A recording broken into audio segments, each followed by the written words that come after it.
Siswa baru jenjang SMP masih menggunakan seragam merah putih pada hari pertama masa pengenalan lingkungan sekolah, Selasa 15 Juli 2025. UPT SPF SMPN 6 Makassar misalnya, siswa baru terpantau masih menggunakan seragam lamanya saat di bangku sekolah dasar. Hal serupa juga terlihat di SMPN 33 Makassar. Siswa baru menggunakan pakaian yang berbeda. Ada yang masih menggunakan seragam putih merah SD, ada juga yang memakai seragam putih biru. PLT Kepala SPF SMP 633 Makassar, Andi Rahayu Cante mengatakan, siswa tidak diwajibkan untuk menggunakan pakaian putih biru. Pihak sekolah memberikan keringanan kepada siswa sembari menunggu pembagian seragam gratis dari pemerintah Kota Makassar. Rencananya, setiap siswa akan mendapat 2 pasang seragam putih biru. Ini merupakan perwujudan janji Wali Kota Makassar Munafri Arifuddin dan Wakil Wali Kota Alia Mustika Ilham. Di sisi lain, sekolah memberikan kebebasan jika ada orang tua yang tetap membeli seragam putih biru.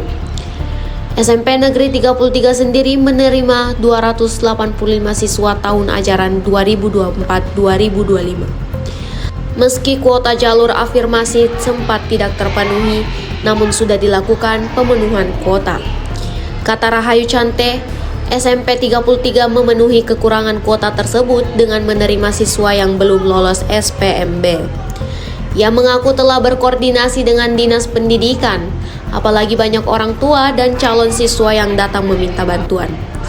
Mereka mengaku belum mendapat sekolah meski telah melalui seluruh tahapan SPMB, baik jalur domisili maupun non-domisili.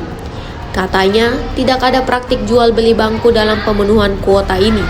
Rata-rata yang tak lolos adalah siswa yang kurang mampu. Hanya saja mereka tertolak oleh sistem saat mendaftar jalur afirmasi karena statusnya sebagai penerima bantuan sosial sudah tidak aktif. SMPN 33 mau tidak mau harus mengakomodir mereka karena MPLS hari pertama sudah berlangsung. Seragam itu sudah dari dinas bahwa kelas 7 itu putih biru hari Senin sampai hari Kamis. Namun sekarang ini kita masih menunggu-nunggu anak-anak sekarang ini ya mau pakai baju sekolah SD atau pakai baju yang tidak apa-apa. Kita biarkan saja dulu begitu sambil kita menunggu dari seragam dari dinas. Bebas rapi Pak ya? Iya. Yang penting bebas rapi. Tapi sudah ada informasi kapan kira-kira disalurkan Pak? Sekarang menunggu kita. Kami ini belum tahu kapan datanya. Intinya kita tetap menunggu dan mengharap untuk datanya. Download Tribun X sekarang. Menghadirkan lokal menjadi Indonesia.